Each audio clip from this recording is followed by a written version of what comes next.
bonsoir à toutes et à tous. Bienvenue sur le guide de la voyance pour ce quatrième rendez-vous sur 7 autour de l'oracle Béline.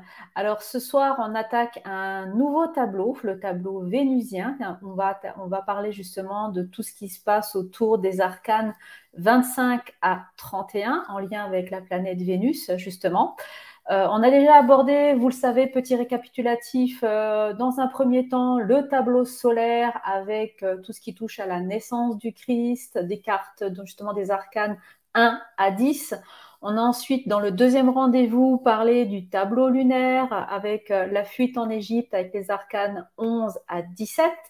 Lundi dernier, exceptionnellement lundi, on avait parlé du tableau mercurien avec tout ce qui était en lien avec le baptême, le messager, le thaumaturge, voilà, cette approche-là liée à la prophétie qui est à l'origine de l'oracle Béline, et on a parlé justement des cartes des arcanes 18 à 24.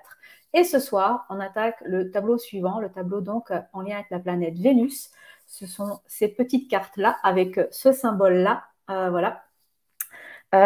Donc, une petite série de cartes de 25 à 31 pour parler tout ce qui est en lien avec la communion. Enfin, je vais laisser l'amie Béline nous en dire un peu plus à ce sujet d'ailleurs. Bonsoir, amie Béline. Eh bien, bonsoir Nathalie et puis chers auditeurs de la chaîne Guide de la Voyance, bonsoir. Et puis, je sais pas, je crois qu'il y en a aussi sur Facebook un petit peu qui se promènent par là. Très heureux de vous retrouver pour ce superbe tableau. Hein. Nouveau volet ce Vénusien. soir, oui. Un très joli tableau, Ouais. j'aime beaucoup ce tableau-là. Par rapport à petite précision, encore une fois, si vous n'avez pas eu le temps de voir tous les tableaux que je viens de citer, n'hésitez pas à aller sur la chaîne YouTube du Guide de la Voyance. On y a créé une playlist spéciale Oracle Béline avec tous les récaps, donc vous avez tous les précédents épisodes de cette palpitante série sur l'Oracle Béline, et vous allez pouvoir tranquillement regarder les replays, ou même si vous avez simplement envie de les réécouter plus calmement, n'hésitez pas à aller donc sur la chaîne YouTube du Guide de la Voyance pour voir tous ces replays. Ce soir, tu nous as réservé une petite surprise, je crois. On a un extrait particulier à voir. Alors, je ne sais pas, tu me diras à quel moment tu voudras qu'on le regarde, Annie Béline. Oui,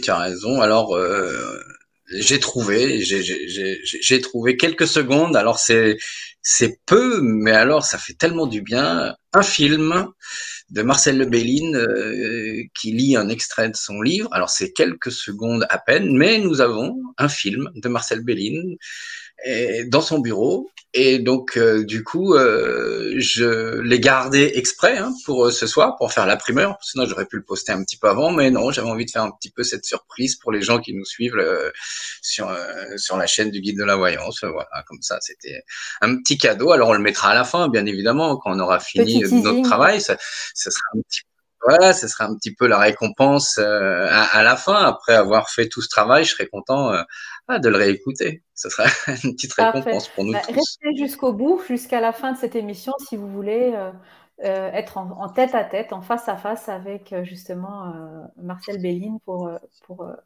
cette court extrait de quelques secondes, mais tellement riche assis devant son bureau. Ouais, il est assis devant son bureau et puis il lit un extrait de La Troisième Oreille. Alors ce soir, Ami Béline, on va parler justement du tableau vénusien, comme je le montrais. Donc c'est les arcanes qui vont justement du numéro 25 à 31 avec le petit symbole que j'ai montré précédemment. On peut peut-être juste rappeler aussi justement, parce que par rapport aux explications que tu nous donnes, qui sont donc liées au fait de retrouver Marie et Jésus dans l'oracle de Béline, que tout ce que tu nous dis ce soir n'a pas de lien avec la religion. Enfin, c'est bien une étude des textes dans le sens... pour s'ouvrir à une connaissance, pour ouvrir son esprit. On n'est pas du tout dans une doctrine religieuse ce soir par rapport à ce que tu nous expliques. Tu confirmes? Oui, il y a un lien forcément avec la religion, mais le but le but de mes travaux n'est pas faire du prosélytisme, c'est de mettre en évidence justement les travaux d'Edmond. Hein, c'était les Exactement. travaux d'Edmond. Alors effectivement, pour éviter de rentrer trop dans cette phase un peu prosélytisme qui pourrait être pris comme ça, on fait de l'histoire, hein, on rajoute avec les faits historiques, etc., pour élargir un peu. C'est d'ailleurs ce qui va se passer ce soir avec ce tableau vénusien qui va être vraiment très très étonnant, hein, pour les personnes qui connaissent Vénus. Finalement, ils vont s'apercevoir que ce tableau, ben, hein, la face cachée de ce tableau, ben, ça révèle presque autre chose, hein, que Vénus. Donc ça peut Ah, je être, suis impatiente voilà, de c'est voir un petit ça. peu, c'est un petit peu, ouais, c'est un peu Jésus est en colère, etc. Enfin, il y a plein de choses derrière qui est en train de se passer. Et oui, justement, le parcours à l'intérieur, la porte cachée est quand même assez étonnante. Et alors, du coup, il faut effectivement, comme ce qui est important, c'est de poser sur le fait historique. Hein, du coup, alors évidemment, ça nous retire du prosélytisme, hein, qui est pas du tout Mm. le but du truc, même si on peut aimer, pourquoi pas, les religions, ça n'a rien à voir avec ça. Hein. C'est les travaux d'Edmond, c'est l'étude sur quoi il s'est appuyé pour faire Mm. l'oracle. Et puis en plus, du coup, quand on a compris la mécanique, on sait que c'est d'une logique extraordinaire. Et puis là, le but, c'est d'expliquer chaque arcane, et, enfin Mm. chaque tableau planétaire. Hein, c'est surtout là-dedans qu'il fait. Et puis puis voilà, on perçoit un peu ses préférences suivant les tableaux sur quoi il occupe. On voit qu'il utilise beaucoup Matthieu, par exemple. Hein, lui, on sent qu'il a une préférence quand même sur l'évangéliste Matthieu. Il y a d'autres personnages qui l'utilisent, hein, évidemment, mais il aime bien assez Matthieu. Tiens, il y a eu des petites coupures là, je crois. Non, je sais pas, ça va bien. Pour moi, tout est Non, OK. ok, d'accord. Pas de souci. Alors, Ok. avant de te laisser démarrer, parce que je vois que tu es déjà bien parti, avant de te laisser démarrer, je voudrais juste rappeler deux choses. Si vous qui nous regardez tranquillement depuis dans le confort de votre foyer, justement pour voir ce quatrième volet sur l'origine, sur la prophétie à l'origine de l'oracle Béline, si vous avez des questions, n'hésitez pas à les mettre en commentaire ou à les mettre dans le chat. On y répondra avec plaisir à la fin de cette présentation d'aujourd'hui. Et puis, je vais faire un petit rappel par rapport à ce que tu nous avais fait une surprise au dernier volet, justement. Tu nous avais, Faut leur dire voilà, oui. voilà, justement, tu nous avais gentiment fait la surprise. Déjà, on est plein de surprises dans ces émissions, décidément, avec toi, d'offrir un cadeau à un spectateur, voilà, on va dire, qui nous regarde, alors que ce soit sur Facebook ou YouTube, il n'y a aucune importance. Peut-être sous une forme de petit jeu, de ce que j'ai compris, voilà, on va poser une question ou voilà, ou plusieurs questions sur le contenu de ces vidéos, et si vous avez la bonne réponse, eh bien vous pourrez peut-être gagner. On verra ce que le cadeau que tu vas mettre en jeu. Ça, c'est encore une deuxième surprise qu'on Il y en vous aura, dira plus tard. il y en aura plusieurs. Il y en Plusieurs aura cadeaux. plusieurs. Voilà. Voilà. Donc, Comme ça, il y aura soyez plusieurs. attentifs, prenez des notes. Ça sera payant pour vous si vous avez les bonnes réponses par rapport à ce petit jeu qu'on réalisera bien sûr à la fin des 7 tableaux, donc dans le dernier épisode qu'on aura prévu, si je ne me trompe pas, le 15 septembre pour le dernier tableau. Donc, c'est bientôt. Prenez des notes et je te laisse la parole pour ce nouveau tableau. Eh bien, merci. Alors, une petite précision pour le tableau qu'on a fait lundi mercurien. Je vous avais parlé d'un ouvrage sur le tarot qui parlait de Saint-Pierre. Et ben, si vous allez sur la chaîne YouTube, j'ai fait une petite note sur la chaîne YouTube du guide de la voyance. Si vous cherchez en dessous, voilà, je vous ai doté le livre. C'est un livre de Thomas Grison, donc il y a toutes les références pour pouvoir le chercher si ça vous intéressait, l'ésotérisme chrétien à travers le tarot. Voilà, c'est encore une étude. C'est la même chose c'est la même étude enfin, c'est pas du tout la même. C'est une étude sur le tarot, alors que moi j'ai fait celle sur le Béline, mais celle du tarot a été faite par Thomas Grison, du coup. Alors on va recommencer. Un petit rappel, hein, voilà, il est important pour ceux qui n'ont pas vu ceux d'avant. L'oracle Béline, il a été conçu sur un mot. Hein, c'est ce mot-là. On l'appelle le tétragramme sacré. C'est le nom le plus sacrés de Dieu dans les 96 noms proposés dans la Bible en général. Donc la Bible, c'est 70-76 livres à peu près, et il y a plusieurs possibilités du nom de Dieu. C'est le nom le plus sacré qui est proposé. Alors il commence par là, il se termine là. On prend ces lettres hébraïques et elles ont une articulation. Quand on les articule, ces lettres, elles ont un développement, et le développement nous révèle l'hexagramme, l'étoile de David, l'osseau de Salomon, etc. Voilà, tout le monde connaît un peu celui-là. Et c'est l'oracle Béline, si vous le regardez bien, les 3 niveaux de lecture, plus les 7 systèmes planétaires qui sont à l'intérieur. Il n'y a pas une carte en trop, il n'y a pas une carte en plus, c'est extraordinaire. Ça commence comme ça, le travail d'Edmond. Donc, il prend le nom de Dieu, voilà sur quoi a été bâti l'oracle Béline, que avec ces 4 lettres uniquement, et il suffit de les articuler.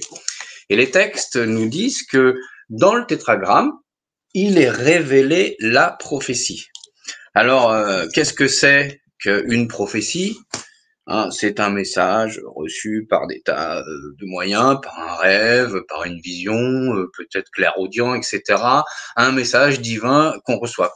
La prophétie, c'est le Messie qui vient sauver les hommes sur la terre. Voilà, c'est ça la prophétie. Donc, ça nous révèle la prophétie. Donc, on l'a compris, depuis le système qu'on a ouvert, le jeu solaire, c'était la naissance du Christ. On a vu le système lunaire, c'était la fuite en Égypte et le retour avec le massacre des innocents par Hérode le Grand.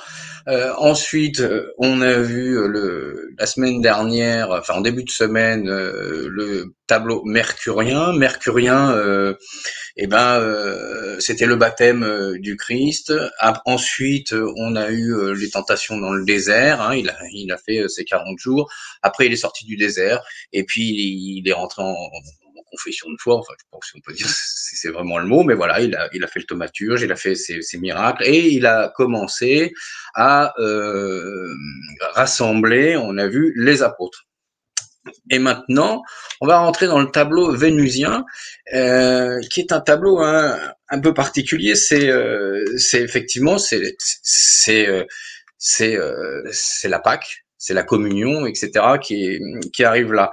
Et alors, il est un peu particulier parce que nous, on voit Vénus plutôt avec un côté quand même fleur bleue. Et là, on voit que c'est pas tout à fait fleur bleue, quand même, avec cette petite histoire. Alors, pour comprendre bien, et justement, comme on disait tout à l'heure, pour éviter le prosélytisme ambiant, du coup, parce que ça parle forcément du parcours de Jésus, on va faire un peu d'histoire, on va remettre donc les choses en place.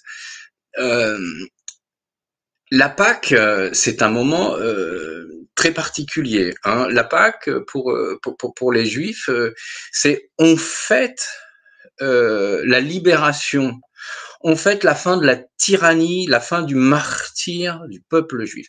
Alors ça, il faut garder bien ça en tête, que c'est cette chose-là qu'on est en train de fêter au moment de la Pâque.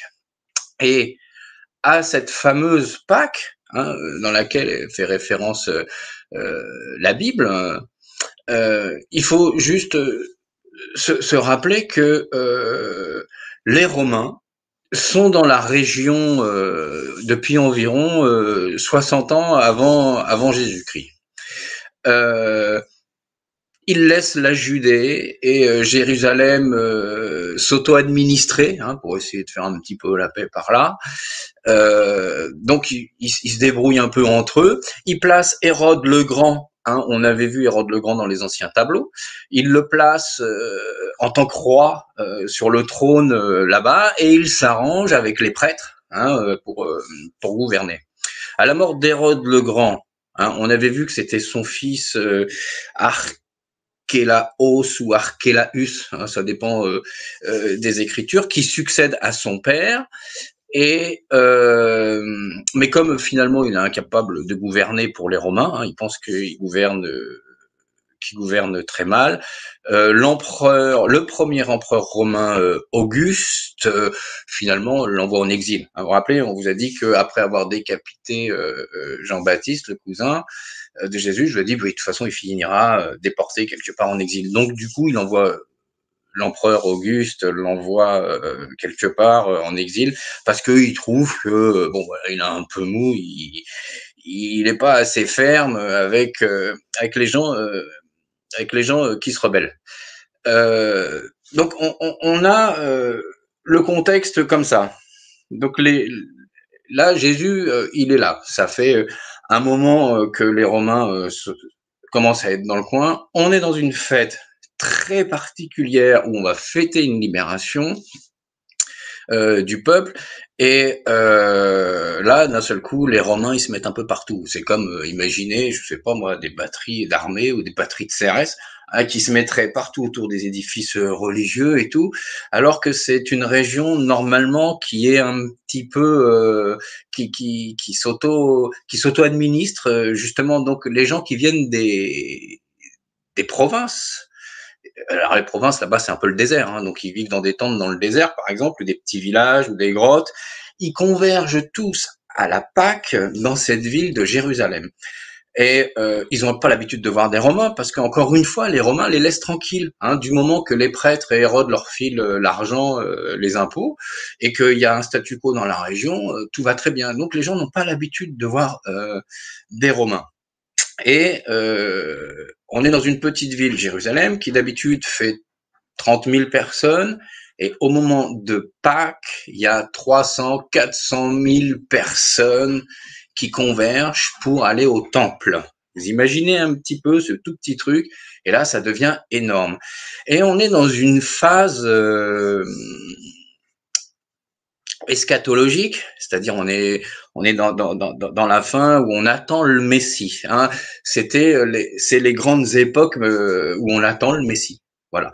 Et Jésus finalement il arrive dans ce moment-là avec la fin du monde qui raconte la fin du monde, c'est la promesse d'un nouveau royaume.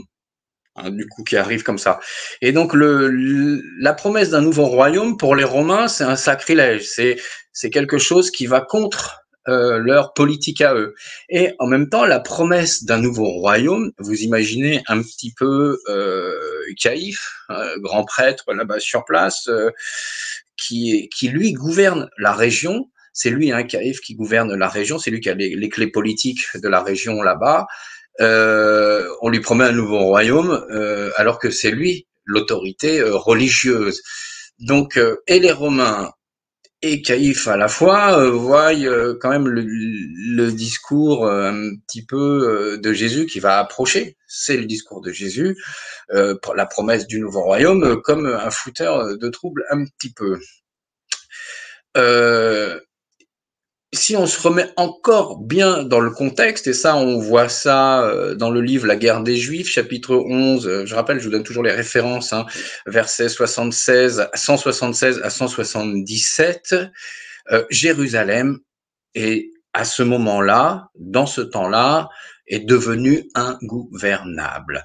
Et Pilate, qui est le gouverneur de la région romain, hein, on l'appelle, c'est le préfet que Rome a nommé là-bas, il fait face à des révoltes. Et ça, on retrouve ça dans Flavius Joseph, qui est un historien juif et romain à la fois. Et du coup, il explique, par exemple, que il n'y a pas d'eau à Jérusalem et il veut construire un aqueduc pour amener de l'eau et il n'y a pas d'argent, sauf au temple. Et donc, il veut aller prendre l'argent au temple et il y a des soulèvements, tout le monde se soulève, voilà. Donc, en fin de compte, il fait face quand même à des soulèvements un peu durs et il préfère se méfier. Donc, du coup, alors, il a massé ses troupes un peu plus loin que Jérusalem pour pas être tout proche et il craint plus les soulèvements des gens sur place que les attaques des ennemis. Alors, vous imaginez un peu à l'époque, ils sont proches de la Syrie, etc. Il n'y a même pas d'ennemi qui vient attaquer Rome dans ces régions. Finalement, c'est que les gens à l'intérieur qui risquent le soulèvement.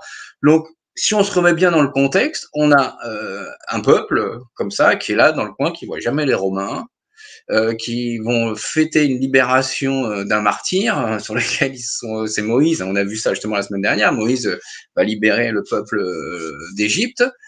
C'est cette fête-là qu'on est en train de faire. Et à ce moment-là, il y a les Romains qui sont là dans le coin et qui veulent un petit peu montrer, oh, c'est nous qu'on est là, qu'on est les plus forts. Et il y a des gens qui sont en train de leur dire qu'il faut se libérer de l'oppresseur, hein, la promesse du nouveau royaume, etc.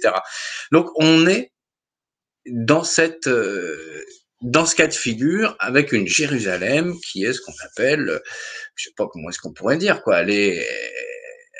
Il faut pas grand-chose pour qu'elle s'enflamme. Finalement, cette petite ville de 30 000 qui se retrouve avec 300, 400 000 habitants, vous pouvez imaginer ce que ça peut faire.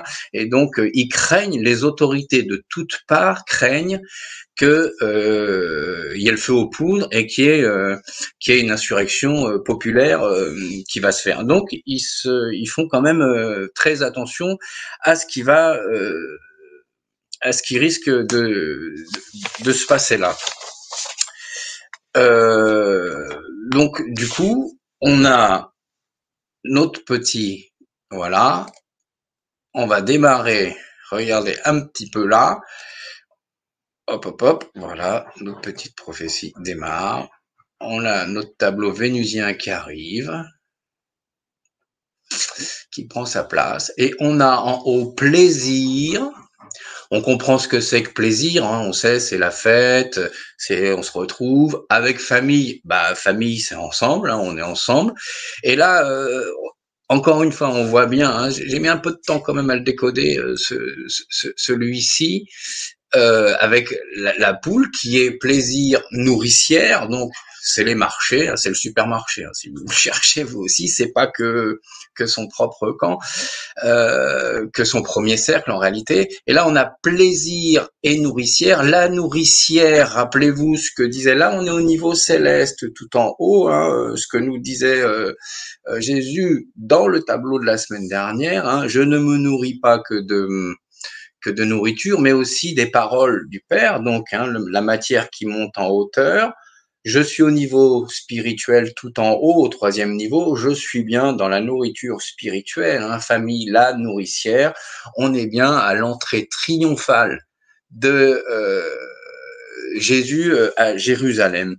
Alors l'entrée triomphale de Jésus à Jérusalem, on avait ça dans Jean, et c'est là où c'est très important parce que on essaye à un moment donné de dire que Jésus s'autoproclame roi des Juifs, ce qui est un sacrilège, est interdit, c'est puni de peine de mort. Et dans les textes, on voit bien que c'est pas lui qui le dit. Jean nous précise, chapitre 12, verset 12, hein, le lendemain, une foule nombreuse de personnes venues à la fête apprirent que Jésus se rendait à Jérusalem. Elles prirent les branches de palmier et allèrent à sa rencontre en criant « Hosanna, béni soit celui qui vient au nom du Seigneur, le roi d'Israël ». C'est la foule hein, qui le bénit en le proclamant roi d'Israël. Et ainsi, comme la prophétie le disait, rappelez-vous, Jésus trouva un ânon et s'assit dessous conformément à ce qui est écrit. N'aie pas peur, fille de Sion, voici ton roi qui vient assis sur le petit d'une ânesse. On avait vu que c'était une prophétie de Zacharie, hein, moins 500 avant Jésus-Christ, cette entrée. Cette entrée de Jérusalem, elle est confirmée, hein, encore une fois, par plusieurs. Lorsqu'il arriva en Galilée, on parle bien donc du coup de la Pâque, là, il fut accueilli par les Galiléens qui avaient vu tout ce qu'ils avaient fait à Jérusalem pendant la fête. En effet, eux aussi étaient allés à la fête. Alors là, le petit truc, on va voir que c'est vraiment l'entrée triomphale de Jésus à Jérusalem, parce que la poule, vous pouvez me dire, ouais, finalement, c'est ça. Mais quand il fait son entrée triomphale à Jérusalem, Jésus, il se rend marchant au temple. À la Pâque, tout le monde fait un pèlerinage, doit aller au temple. C'est comme ça. Et au temple, les gens viennent de loin et à Jérusalem, il y a une monnaie. La monnaie locale, je crois que c'est le sesterque, hein, un nom comme ça. Il y a une monnaie locale. Si on veut acheter quelque chose, il faut échanger ce qu'on a contre cette monnaie locale. Et pour également rentrer dans le temple, il faut payer un demi-sesterce pour rentrer à l'intérieur du temple. Et tout le monde veut rentrer à l'intérieur du temple. Hein. C'est comme ça, ça fait partie de la Pâque et c'est la tradition. Et chacun doit faire son pèlerinage. Et au moment où Jésus se trouve là dans le temple, bah, il s'aperçoit que les marchands du temple, que l'échangeur de monnaie et que les prêtres qui sont sur place sont super corrompus et sont en train de voler les gens. Les pauvres gens qui savent pas faire la différence, qui sont un peu naïfs, un peu crédules, ils sont arnaqués. Genre par exemple, je sais pas, à un on va leur vendre un mouton une fortune, à un autre qui sera dans le coin un peu moins cher. Et Jésus s'aperçoit qu'ils sont en train de tous se faire avoir. Et c'est là où il rentre dans une colère, et c'est ce qu'on appelle là où il va chasser les marchands du temple. Alors voilà comment ça se passe un peu cet épisode. Jésus entra, ça c'est Luc, chapitre 19, du verset, ça commence au 45. Jésus entra dans le temple et se mit à en chasser les marchands et leur dit, il est écrit que mon temple est une maison de prière et vous en avez fait une caverne de voleurs. Dans d'autres traits, on dit un repère de brigands. C'est parce que dans cette maison de prière, on fait pas le commerce et puis on va pas voler les gens, etc., etc., quoi. Et pour l'instant, on n'a pas de subtilité pour montrer que c'est famille qui nous le dit. Et c'est là, encore une fois, qu'on voit qu'il aime bien Matthieu. Hein. Encore une fois, il aime bien Matthieu. On voit que là, on va chercher dans Matthieu, le chapitre 22, et là, vous arrivez au verset 23, du 23 à 39. Là, je vais directement rapidement au 30. Hein, et je vous dis, si nous avons vécu à l'époque de nos ancêtres, nous ne serions pas joints à eux pour verser le sang des prophètes.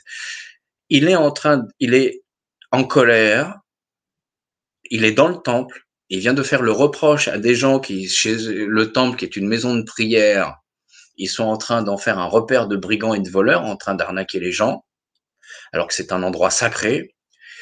Et vous vous rappelez, la semaine dernière, je vous ai dit qu'il va leur faire un reproche. On a retrouvé Zacharie, hein, qui a été assassiné au temple.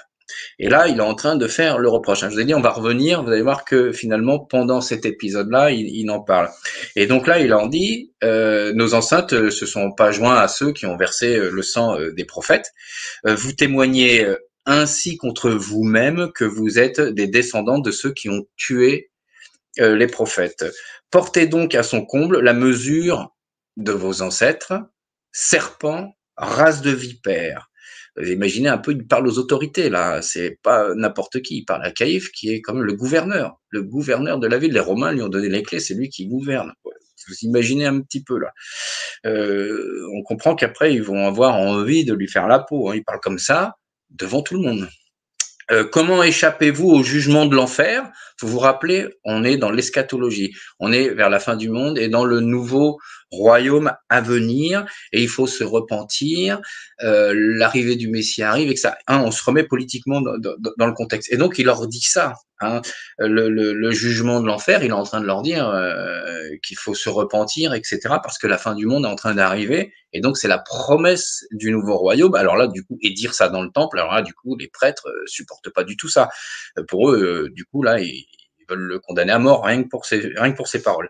Alors c'est pourquoi je vous envoie des prophètes, des sages et des spécialistes de la loi. Vous tuez et crucifiez les uns, vous fouettez les autres dans vos synagogues et les persécutez de ville en ville, afin que retombe sur vous tout le sang des innocents versés sur la terre, depuis le sang d'Abel le juste jusqu'au sang de Zacharie, fils de Béréchia, que vous avez tué entre le temple et l'autel. Vous vous rappelez, là, il fait référence à son oncle, au cousin de Marie, hein, qu'ils ont tué au temple de l'autel. Et là, écoutez bien, c'est ça qui est très important. En vérité, je vous l'ai dit, cela tombera sur cette génération. Et là, écoutez, Jérusalem, Jérusalem, toi qui tues les prophètes et qui lapides ceux qui te sont envoyés, Combien de fois j'ai voulu rassembler tes enfants comme une poule rassemble ses poussins sous ses ailes, et vous ne l'avez pas voulu. Nous sommes bien à Jérusalem, l'entrée triomphale de Jérusalem. Encore une fois, il aime bien Matthieu. Il a pris le verset 37 du chapitre 22 de Matthieu pour bien nous expliquer qu'on était dans le temple avec la poule qui protège les petits sous ses ailes et qui c'était l'histoire du prophète. C'est quand même il est quand même super bon, hein. Alors, on finit. Voici que votre maison vous sera laissée déserte, car je vous le dis, vous ne me verrez plus désormais jusqu'à ce que vous disiez béni soit celui qui vient au nom du Seigneur, etc., etc. Et il annonce la chute du temple d'ailleurs un peu plus tard. Donc là, vous imaginez les autorités. Ils rentrent à l'intérieur. Les autorités ont été mis en place quand même par les Romains, hein, donc du coup les prêtres, c'est eux qui gouvernent. Ils sont tous corrompus. Hein. Les découvertes qui ont été faites en 1950 sur les manuscrits de la mer Morte, hein, il y a plein de découvertes, il y a plein de manuscrits qui ont été découverts là, et les manuscrits nous racontent que ces gens sont partis de Jérusalem, sont partis du côté de la mer Morte, je sais plus comment ça s'appelle cet endroit, je l'ai noté quelque part, bon enfin c'est pas grave. Et dans leurs manuscrits, ils disent qu'ils s'en vont parce que ils sont tous corrompus, ils sont tous, ils sont comment dire, ils sont en occupation et les gens qui sont censés les protéger et complices de l'occupant s'enrichissent de manière éhontée sur le dos des pauvres. Il n'y a pas d'eau, vous vous rappelez, il n'y a pas d'eau à Jérusalem, il n'y a rien du tout. Il y a une ville haute, très très riche que Hérode a fait construire, et c'est là qu'habitent tous les prêtres. Et ils ont des thermes, c'est des piscines où on peut y aller à 50 dedans, quoi. C'est des baignoires à 50, ils ont des thermes, alors que dans la ville basse, il n'y a pas d'eau pour les gens. Donc ils sont tous super corrompus, on est dans une poudrière, et en plus de ça, ils sont super copains avec les Romains. Donc vous imaginez un peu les gilets jaunes, c'est le soulèvement des gilets jaunes de l'époque, et Jésus commence à être à leur tête. Alors, comme je disais, c'est Caïphe, hein, le grand religieux qui gouverne la ville avec les Romains, et il doit sa richesse, son énorme richesse, parce qu'il est vraiment très riche, et sa place politique à Pilate, hein, qui le met là. Et il vit dans la super opulence. Et donc là, du coup, on peut contraster, on peut voir le contraste qu'il y a entre les religieux, le roi, les Romains et tous les autres. Hein. Du coup, il y a comme un mélange des genres, et donc les gens, ils sont un petit peu énervés là-dessus. Et du coup, on peut comprendre pourquoi il y a des véritables tensions qui existent à Jérusalem en temps normal, déjà. Sauf que là, imaginez, on remet en perspective, on est à la Pâque. Il y a 300 000 personnes qui se pointent, alors que c'est une toute petite ville déjà de 30 000 où il y a déjà quelques tensions à l'intérieur. Donc là, tous les gens, ils arrivent là, et on dit que Jérusalem de l'époque, à cette Pâque-là précisément, c'était vraiment une cocotte minute. Il faut pas grand-chose pour la faire exploser. Alors pendant les fêtes qui célèbrent la libération de la tyrannie, il y avait des prédicateurs, il y en a partout, hein, c'était pas pour l'époque, c'était quelque chose de commun. Et les prédicateurs, ils appellent publiquement, comme ça, dans la rue, à des interventions divines pour les débarrasser des Romains. Et eux, les Romains, ils supportent pas ce genre de choses. C'est un défi à leur autorité. Et donc, ils osent pas trop tout de suite à la Pâque, mais ils surveillent quand même qu'il n'y ait pas trop, qu'il y ait pas trop de gens qui se regroupent autour d'un seul personnage. Ce qu'ils aiment pas, c'est qu'il y a un leader, une figure charismatique. Les Romains, à chaque fois qu'il y avait un leader, une figure charismatique, ils l'attrapaient, hop, et puis ils le pendaient dans un coin ou ils le découpaient en morceaux. En tous les cas, il fallait qu'il disparaisse. Hein, ils décapitaient le serpent à sa tête et c'était un peu parti. Donc pendant les fêtes, les prédicateurs, ils les isolaient, les mettaient en prison, ils faisaient quand même très très attention. Et on a l'historien Flavius Josèphe, encore une fois, hein, qui nous décrit que c'était quand même une période de chaos où politiquement tout le monde était extrêmement divisé. Hein, et les Romains considéraient comme une révolte toute contestation politique. Hein, il suffisait qu'il y ait un prédicateur qui arrive qui dit le contraire. Pour eux, c'était un révolté, donc il fallait tout de suite l'isoler. Et les prophètes qui délivraient les messages contre l'occupant, bah, vous pouvez imaginer que ça leur plaisait pas du tout. C'était une menace pour la sécurité et la stabilité de l'époque. Et là, encore une fois, il faut vachement bien se rappeler, c'est Pâques. On vient fêter la libération du peuple qui était opprimé, qui a subi le martyre en Égypte. Et on se retrouve entouré avec tous les Romains qui sont en train de faire la même chose. Et pire que ça, ils ont corrompu les gens qui sont censés les aider. Donc, on peut donc du coup imaginer un peu la véritable insurrection qui arrive. Et puis, et là, vous imaginez, comme une cerise sur le gâteau, il y a Jésus qui arrive. Jésus qui est le chef des Gilets jaunes, hein, on l'a déjà vu. Les discours de Jésus, c'est encore une fois, c'est des discours eschatologiques avec la venue du royaume de Dieu. Alors, ce qui met carrément le feu aux poudres. Les Romains comprennent pas ça. Les Romains comprennent pas. Ils ont plein de dieux, hein, donc ils laissent faire, mais ils aiment pas trop. C'est un peu une contestation contre contre eux. Ils comprennent pas la religion monothéiste et la religion juive comprennent pas les autres dieux non plus. Donc Jésus, il arrive quand même avec avec ce genre de truc et puis bon bah du coup son message ça représente carrément une vraie menace pour les autorités romaines sur place et double menace c'est parce qu'en plus il prône la justice sociale, il prône le pouvoir de Dieu, il prône l'amour et la compassion et il propose dans ses discours des réformes. Vous imaginez un petit peu. Alors, du coup, les réformes proposées par Jésus étaient quand même assez dangereuses aussi bien pour le pouvoir de Rome que surtout pour les autorités juives qui étaient en place, qui eux avaient les clés de la ville.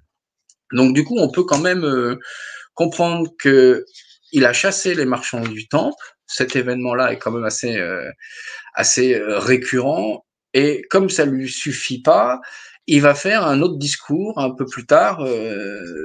Il y a 2 épisodes sur le mont des Oliviers. Il va faire un autre discours sur le mont des Oliviers où il prédit la fin du monde, la chute de Jérusalem.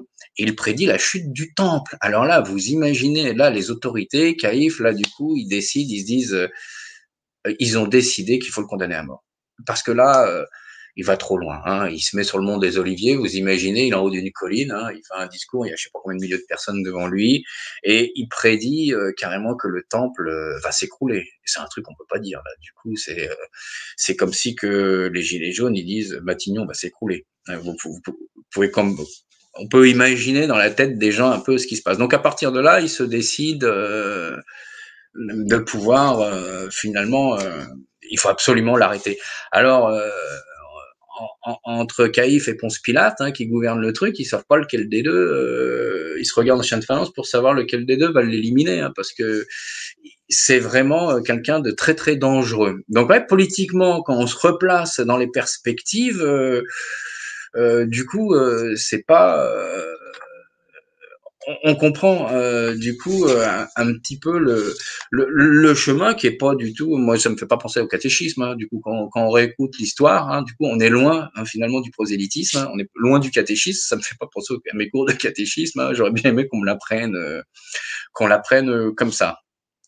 Donc Jésus, de toute façon, il était contre tout ce qui était malhonnête. Il était contre. C'est pour ça qu'il s'est révolté contre les marchands du temple. Et puis, encore une fois, hein, il écrit que ma maison sera appelée la maison de la prière et vous en faites une caverne de voleurs. Donc c'est la maison de son père. Ah bah voilà, les manuscrits découverts en 47, hein, du coup, à Qumran, voilà, appelé à côté de la mer Morte, prouvent que les autorités juives étaient bien corrompues au plus haut niveau. Donc, on a cette belle entrée de Jérusalem. Vous voyez que ces deux arcanes qui paraissent super, c'est un moment de fête. Hein, on aime bien, mais vous voyez le message qui est caché quand même derrière. Hein. Euh, c'est quand même cette histoire de l'entrée de Jésus triomphal à Jérusalem embête bien les autorités. Et en plus de ça, il vient chasser les marchands du temple en critiquant ouvertement la politique des autorités en place, alors des autorités religieuses, hein, ceux qui gouvernent, en les accusant d'être des collaborateurs, de rendre plus pauvres encore les plus pauvres, etc., etc. Vous pouvez donc imaginer que et ils sont pas tous contents parce que les Romains, ils sont clairs, hein, ils vous laissent auto vous administrer peut-être, mais s'il y a un problème, ils vous décapitent. On a bien vu, hein, regardez Hérode. Ils l'ont pris, il dit, t'es pas capable de maintenir la ville, allez hop, je t'envoie aux galères, puis j'en mets un autre à ta place. Donc les gens en place, les gens du pouvoir, ce sont des véritables collaborateurs et ils veulent garder le confort de leur statut et le confort de l'argent qu'ils ont. Donc on comprend du coup qu'on est dans une véritable poudrière et les discours de Jésus, voilà, là, le fameux Matthieu, hein, qui nous voit là, elle est quand même assez belle là, hein, du coup, Jérusalem, Jérusalem, hein, toi qui tues les prophètes et qui lapide ceux qui te sont envoyés, combien de fois ai-je voulu rassembler tes enfants comme une poule rassemble ses poussins sous ses ailes. Et là, du coup, bravo Edmond, bravo. Là, là sur ce coup-là, il m'a un peu scotché. Alors voilà, là on a un autre tableau qui est quand même assez important.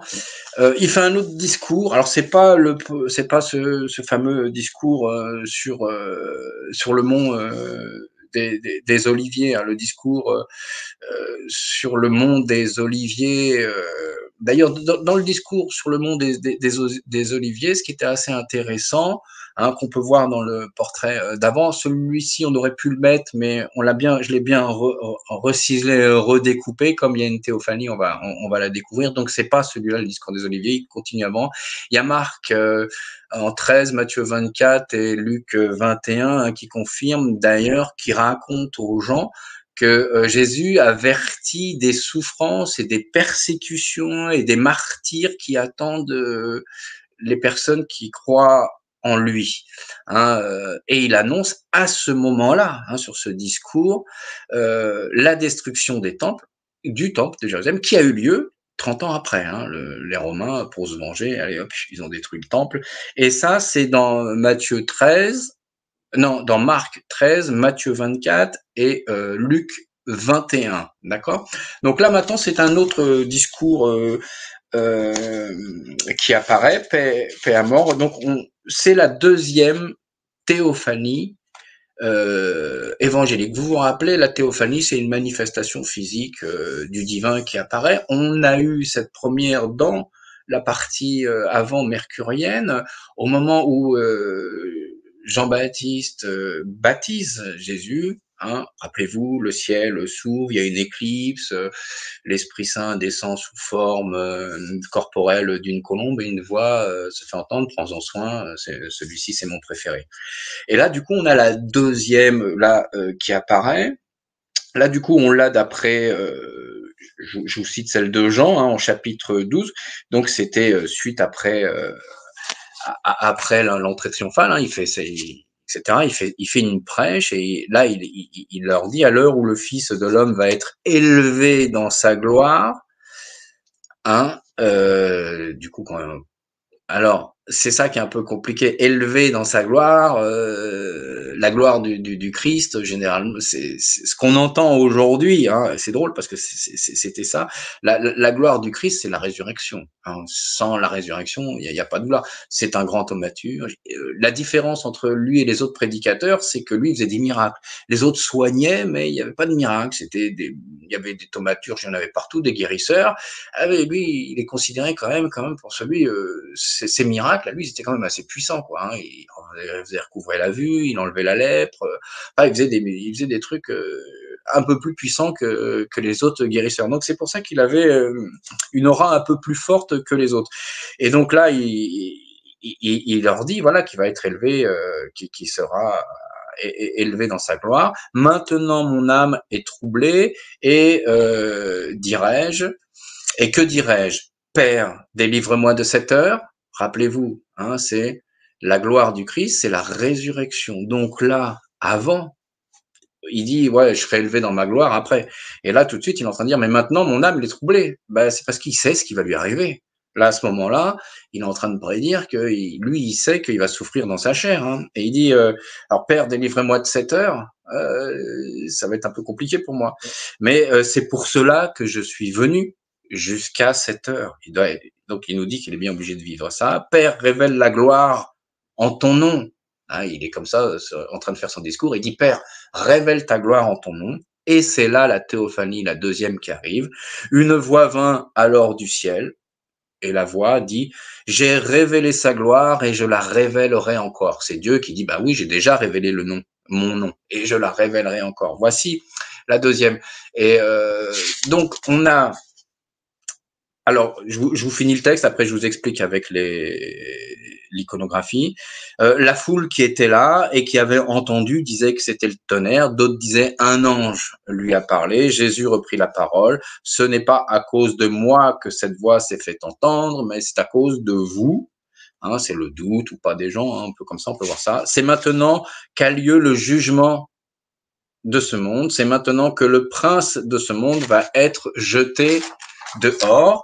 Et moi, j'aurais été élevé de la terre. J'attire tous les hommes à moi. Ainsi s'accomplit la parole annoncée par le prophète Isaïe, qui avait moins 700, hein, je crois, quelque chose comme ça, qui avait raconté, même comment ça s'appelle, même David, 1000 ans avant, l'avait d'ailleurs évoqué. Alors, ce qui est assez intéressant là, c'est on regarde paix. Hein, paix, si on regarde bien, elle fait. Alors oui, c'est un peu le truc de la police parisienne à l'intérieur. Hein. Ça s'appelle un faisceau d'électeurs. On a deux haches l'une à côté de l'autre. À l'intérieur de ça, c'est un faisceau. C'était les Grecs à l'intérieur. Ils mettaient des lois. Ils mettaient ça à l'intérieur. Ils les accrochaient en haut des temples. Hein. C'est un truc comme ça. On n'est pas loin des Grecs. Hein. Faut voir ça comme ça. Hein. D'ailleurs, à l'époque, Hérode, quand il refait la ville haute, les Romains sont assez contents de voir que finalement les Juifs ne sont pas tout à fait des païens. Hein. Ceux qui ont de l'argent, ils ont même fait des maisons comment dire, à l'image des maisons grecques.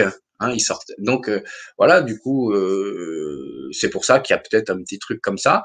Donc on voit ce faisceau d'électeurs là comme ça. La paix, c'est deux haches ensemble à l'intérieur qui se maintiennent. C'est un équilibre entre le bien et le mal. C'est on décide de faire la paix. C'est une volonté de faire les choses, etc. La paix, voilà, c'est l'harmonie, etc. Mais regardez hein, au bord. Imaginez qu'à l'intérieur c'est le Christ et on a un début de mandorle et elle n'est pas terminée. Et si vous vous rappelez bien, vous allez repenser le passage solaire. On a l'étoile de l'homme juste à côté, hein, au niveau intermédiaire. Hein, on a réussite qui est la mandorle toute faite, mais on était au début et puis le prince de la paix qui devait suivre. Et là, il n'était pas encore à l'intérieur, c'était la promesse. Là, il est à l'intérieur, c'est un bout du chemin fait. Le chemin n'est pas encore fini. Hein. La résurrection, la gloire, c'est un peu plus tard. Donc on peut avoir cette interprétation là en tous les cas. Bon, en tous les cas, la paix, son discours, etc., qui va revenir, etc.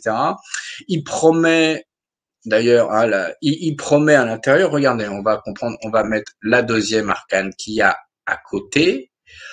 Voilà, on a Amor. Donc les deux qui sont à côté, c'est celle-ci, hein, c'est la deuxième théophanie, c'est Amor. Rappelez-vous l'Esprit Saint qui descend. Deux cœurs, c'est le deuxième. Hein. La première, on l'a vu avant. Là, on a la deuxième. C'est, il promet aux apôtres et il y a certains disciples que l'Esprit Saint descendra au 50e jour après la Pâque, enfin après que quand il meurt, c'est la Pentecôte, hein, je crois, c'est ça, c'est la Pentecôte qu'on appelle pour nous, c'est l'Esprit Saint qui vient sur euh, alors l'Esprit Saint, c'est sur 120 disciples et 12 apôtres qui reçoivent l'Esprit Saint après la mort du Christ, et l'Esprit Saint leur permet de s'exprimer en d'autres langues et avec la foi d'avoir le don de guérison pour sauver les gens, c'est-à-dire ceux qui vont propager la parole du Christ partout sur la terre, ceux qui reçoivent cette parole. Et ça fait référence à la tour de Babel. Hein, alors ça, c'est encore beaucoup plus vieux. Hein, là, du coup, on remonte très loin. C'est la tour de Babel. Les hommes, après le grand déluge, quand il y a eu le grand déluge, il y a eu l'arche de Noé, c'est après Noé. Les hommes, une fois qu'ils ont repris leur vie sur Terre et tout, ils conspirent entre eux, ils se disent bon, Dieu, il est sympa, mais la prochaine fois qu'il vient pour nous embêter, eh ben on, on va se défendre. Donc, ils décident de construire une tour de Babel tellement haute, comme ça, hein, pour aller toucher le ciel, en se disant comme ça, s'ils envoient un déluge, on sera tous protégés à l'intérieur de la tour de Babel. Dieu, voyant que les hommes sont en train de conspirer contre eux, il leur dit à ce moment-là, bon, bah écoute, comme vous voulez conspirer contre moi, vous croyez plus intelligent que moi, allez, finalement, je vous retire la compréhension, et puis les gens, ils se mettent... ben, ils s'entendent plus. Ils se parlent, mais ils se comprennent plus. C'est toutes les langues étrangères, hein, finalement, qui arrivent là, et le cœur des gens qui s'entendent plus. Voilà, on est un petit peu, c'est l'idée que ça véhicule. Hein. Donc là, du coup, c'est la rétablissement, une petite référence à la tour de Babel. Et donc là, il leur explique hein, que l'Esprit Saint viendra après, hein, finalement, qui s'en va. Donc il y aura ensuite la colombe, la promesse de l'envoi du Saint-Esprit. Ça, c'est encore Jean, hein, vous le trouvez au chapitre 14 du verset 15 à 31. Il y a deux, trois trucs qui seraient peut-être intéressants de lire. Allez, j'en ai souligné un ou deux en noir, je vais pas lire tous les versets. Je vous dis cela pendant que je suis encore avec vous, mais le défenseur, l'Esprit Saint que le Père enverra en mon nom, vous enseignera toutes choses et vous rappellera tout ce que je vous ai dit. Je vous laisse en paix, hein, je vous donne ma paix. Je ne vous la donne pas comme le monde donne. Que votre cœur ne se trouble pas et ne se laisse pas effrayer, etc., etc. En gros, voilà comment est-ce qu'il nous explique cette situation avec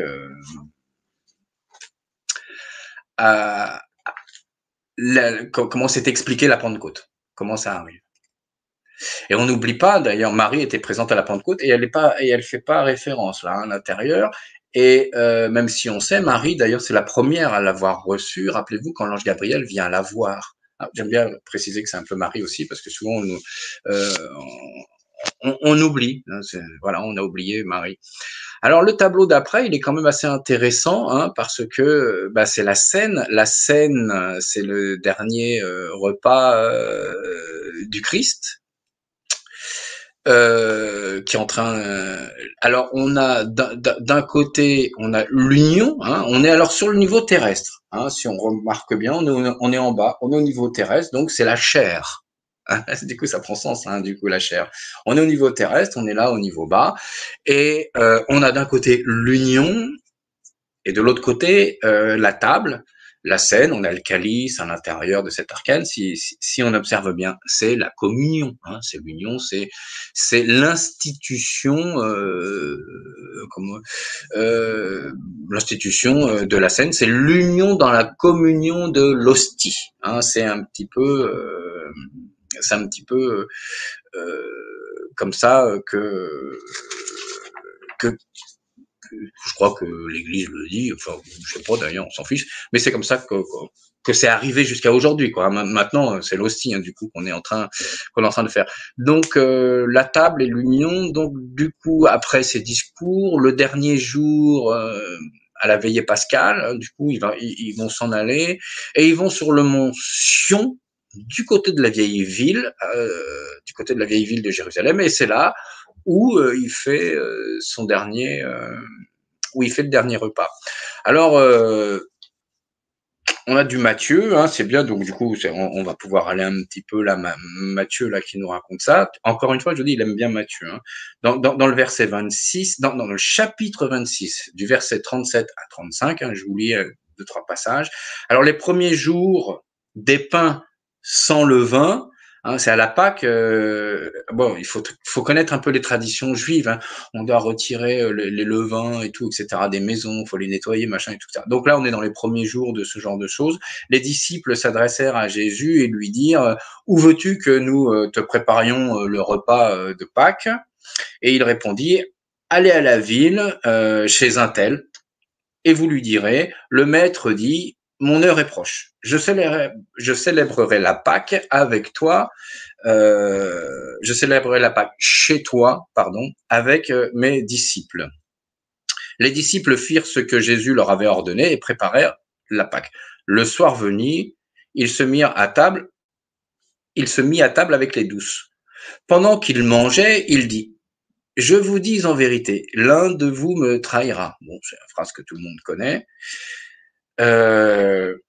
Ils furent profondément attristés et chacun se mirent à lui dire: est-ce moi, Seigneur? Il répondit: celui qui a mis la main dans le plat avec moi, c'est celui qui me trahira. Le Fils de l'homme s'en va, conformément à ce qui est écrit à son sujet. Mais malheur à l'homme par qui le Fils de l'homme est trahi. Mieux vaudrait pour cet homme qu'il ne soit pas né. Alors là, hein, Jésus, il nous dit bien qu'il sait exactement ce qui va lui arriver. C'est d'ailleurs un grand débat, la place de Judas. Hein, c'est devenu un grand débat de la place de Judas. Est-ce que Jésus l'a utilisé ou pas? Est-ce qu'il fallait Judas finalement pour que la prophétie se réalise? Les prophéties qu'on a vues dans le début, dans le solaire, les prophéties qui avaient été dites et écrites. Hein, rappelez-vous, le tétragramme sacré, il dit c'est quoi la prophétie? Et la prophétie disait que Jésus, il allait périr. Il n'y avait pas marqué une croix, mais qu'il allait être transpercé les mains, les pieds et le flanc. Donc tout ça, c'était quand même écrit. Donc il y a un débat autour de ça. Finalement, est-ce que Judas, il a été utilisé ou pas? Bon, enfin, nous, on n'est pas là pour ça. On raconte juste le texte. Alors Judas, celui qui le trahissait, prit la parole et dit: est-ce moi, maître? Jésus lui répondit: tu le dis.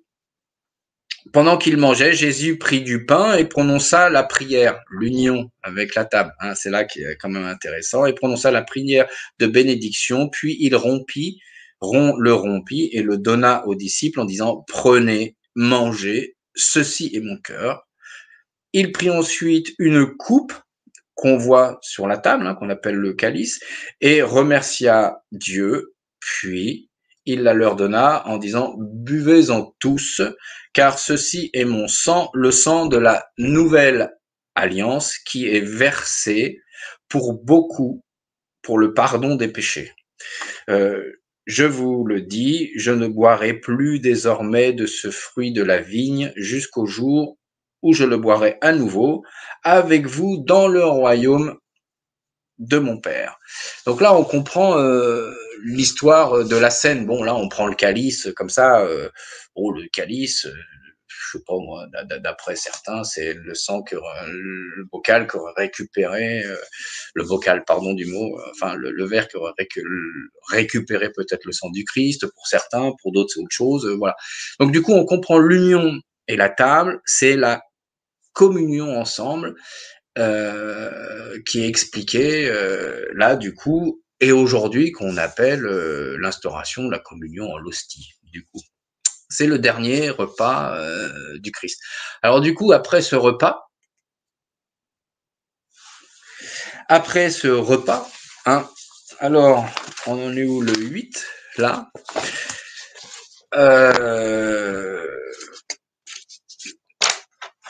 Ça, c'est pas le 8. Alors, après le repas, on a la dernière arcane, et vous voyez, il y a déjà Mars dedans. Hein, c'est quand même extraordinaire. Vous vous rappelez, quand je quitte un système planétaire pour en arriver vers un autre, là, on termine Vénus, et le prochain, c'est Mars. Et Mars, il est déjà présent dans cette arcane. Le coq, c'est le symbole de Mars. C'est quand même extraordinaire. Il est déjà, pardonnez-moi, en train de foutre le boxon à l'intérieur là de cet arcane. Hein, comme quoi Mars, il est un peu particulier. Alors, c'est la passion. Bah, alors, la passion, il suffit de regarder dans le dictionnaire. Hein, voilà, hein, là, c'est assez clair. Hein, ça nous dit, ça signifie, ça désigne les souffrances de Jésus quand il s'est fait arrêter, etc., etc. Donc, on comprend ça. Mais concrètement, comment ça se passe, comment ça se raconte, hein, pour nous. Après le repas, quand ils ont fini de manger, Jésus il prend les disciples et il les emmène à côté de la ville de Cédron, à Gethsénée, au pied du mont des Oliviers, où il avait déjà fait son fameux discours, où là, les gens, les autorités, à ce moment-là, rappelez-vous, ils ont décidé qu'il fallait le mettre à mort parce que il avait annoncé la destruction du temple, le retour d'un nouveau monde, etc., etc. Alors là, du coup, ils avaient décidé qu'il fallait en finir. Donc, ils retournent à cet endroit-là avec 11 apôtres. Il n'en manque un. Bon, on sait tous très bien, c'est Judas qui est resté à Jérusalem. Et pendant ce temps-là, il va prévenir les autorités qu'ils pouvaient donc arrêter Jésus parce que c'était la nuit, pas le jour. Hein, finalement, il serait en pleine nuit et il serait surtout loin de tout. Hein, il serait surtout loin comment dire, de ses partisans. Hein, il serait une poignée de 10, 11. C'est pas imaginer qu'il n'est pas avec 10 000 personnes devant lui en train de faire un prêche ou 100 000 personnes. Hein. Imaginez quand même faisait son prêche à la Pâque, c'est Johnny au Parc des Princes, quoi, ou au Stade de France. Donc vous imaginez un peu le truc. Là, il se retrouve qu'une toute petite poignée dans un coin. Donc ils se disent, là, on peut l'arrêter tranquille, on va pas risquer une émeute ni un soulèvement populaire. C'est la nuit, ils sont tous à moitié endormis, ils ont tous bu. D'ailleurs, Jésus leur fait le reproche. Hein. Je vous ai dit que ils vont m'arrêter et que je vais souffrir le supplice demain. Et vous êtes en train de boire. Hein, du coup. Donc il est quand même en train de se dire ouais, quand même qu'est-ce que vous êtes en train de faire. Donc voilà, c'est ce que fait Judas. Il dit c'est le moment, on peut arrêter Jésus parce que il y aura plus personne, il n'y a pas de risque de soulèvement. Donc Jésus, il est angoissé à ce moment-là et il le rentre en prière. On peut savoir qu'il est angoissé, c'est un homme, même, voilà, c'est un homme et il sait les supplices qu'il va subir demain. Donc on a la référence des deux coqs. Le coq et les deux cœurs transpercés avec le coq. Rappelez-vous, c'est mon cœur que je transperce par deux fois. Vous allez comprendre. Hein, on avait parlé la semaine dernière de Saint Pierre. Tiens, justement, Saint Pierre, le revoilà qui arrive là. Là, c'est la référence un petit peu à Saint Pierre. Après avoir chanté les psaumes, ils se rendirent donc au mont des Oliviers, ce que je viens de vous dire. Alors Jésus leur dit, vous trébucherez tous cette nuit à cause de moi. Car il est écrit, je frapperai le berger et les brebis du troupeau seront dispersées. Donc on dit, quand on frappera le berger, c'était lui, toutes les brebis vont finir dispersées. Alors, mais après ma résurrection, je vous précéderai en Galilée. Pierre prit la parole et lui dit, même si tous trébuchent à cause de toi, ce ne sera jamais mon cas. Jésus lui dit, je te le dis en vérité, cette nuit même, avant que le coq chante 3 fois, tu me renieras. On a le coq, on a les deux cœurs transpercés. C'est-à-dire avant qu'il chante 3 fois. Donc il le renie deux fois, les deux fois. Hein, là, les deux cœurs transpercés. Et là, c'est la référence encore à Saint-Pierre. Donc on a Saint-Pierre. Vous vous rappelez, on disait que Saint-Pierre, il était important. Saint-Pierre, il apparaît deux fois dans l'oracle. Hein, c'est vraiment un personnage important. Il apparaît plus que les autres apparaissent une fois, par Jésus et Marie régulièrement. Mais là, on a Saint-Pierre qui apparaît deux fois avec l'abondance, on l'a vu, et ici avec passion.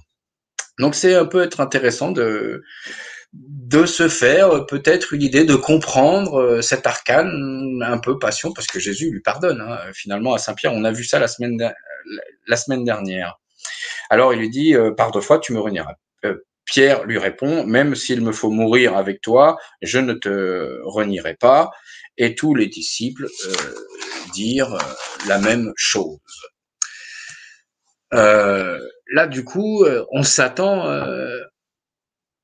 à ce qui va arriver derrière, parce que la prochaine arcane qui va ouvrir, on va ouvrir avec le système planétaire martien, et là, c'est l'arrestation du Christ qui arrive, et on peut terminer, d'ailleurs, la Passion, ces paroles, un peu dans les évangiles, terminent comme ça, où les autorités demandent à Judas, mais comment on le connaît pas, nous, Jésus. Enfin, les gens qui vont l'arrêter, ils ne savent pas comment le reconnaître dans la nuit, dans une montagne. Enfin, comment est-ce qu'on va faire? Et Judas, il dit, vous inquiétez pas, celui à qui je baiserai la main, ce sera lui que vous devriez arrêter. Et donc, l'arrestation se passe dans l'arcane d'à côté, c'est l'arcane méchanceté qui va suivre, et du coup, ça, on va l'étudier la semaine prochaine, où c'est quand même, là, du coup, c'est le passage quand même assez douloureux et difficile du Christ qui apparaît là après. Ouais, merci. Voilà. Là, du coup, c'est celle-ci qui va apparaître, et déjà rien qu'à la regarder, waouh, on comprend qu'elle est un peu douloureuse. D'ailleurs, hein, souvent quand on travaille cette arcane, on sait qu'elle est mitigée, elle peut être perverse. D'ailleurs, elle porte bien son nom, hein, méchanceté. Donc là, moi, Nathalie, il y a un truc qui tourne. Voilà, moi je suis là, mais toi, je te vois, il y a un truc qui tournait. Donc du coup, on voit, ah, ça y est, je te revois, merci. Donc, on comprend du coup, regardez cet arcane, ce système planétaire vénusien, hein, quand même. On voit, il est quand même très particulier, alors qu'on est dans l'affect, et on voit que c'est quand même Jésus qui est en colère, et c'est le moment où il décide, les autorités, de le mettre à mort. Alors, c'est décidé politiquement à cet endroit-là. Après, il y a un procès, mais c'est à cet endroit-là où, dans les évangiles, hein, il est décrit que Caïphe a décidé qu'il fallait le tuer maintenant parce qu'il était extrêmement dangereux, parce qu'il risquait, s'il faisait un soulèvement à la Pâque, à Jérusalem, comme c'était déjà, on a vu le contexte politique, comment c'était chaud bouillant sur place, s'il réussissait son soulèvement, il perdait sa place. Hein. Donc, du coup, il perdait son trône de roi, pas de roi, mais enfin de gouverneur d'Israël, entre guillemets, de Jérusalem, pardon. Et là, du coup, lui, il n'avait qu'une ambition, c'est de garder sa place. Hein. Donc, il fallait éliminer Jésus à tout prix pour toutes ces raisons. Eh bien, quelle histoire! Ouais. Quelle histoire! Et c'est vrai que, comme tu Il me disais au semblait. début, on est surpris par par l'explication de ce tableau vénusien par rapport à la connaissance qu'on peut avoir de Vénus, en fait, de manière générale, quoi. C'est assez déroutant, en fin de compte. Mais très intéressant, comme à chaque fois, cette découverte de ce tableau, de cette nouvelle vision du tableau vénusien, euh, qui commence bien et qui finit en trahison. C'est un peu l'histoire de l'homme, hein, de l'amour et de la trahison, de la passion. Voilà, on retrouve d'ailleurs toutes ces visions. Il y a beaucoup de cœurs dans dans ce tableau-là. On a beaucoup de symboles de cœur qui sont représentés aussi.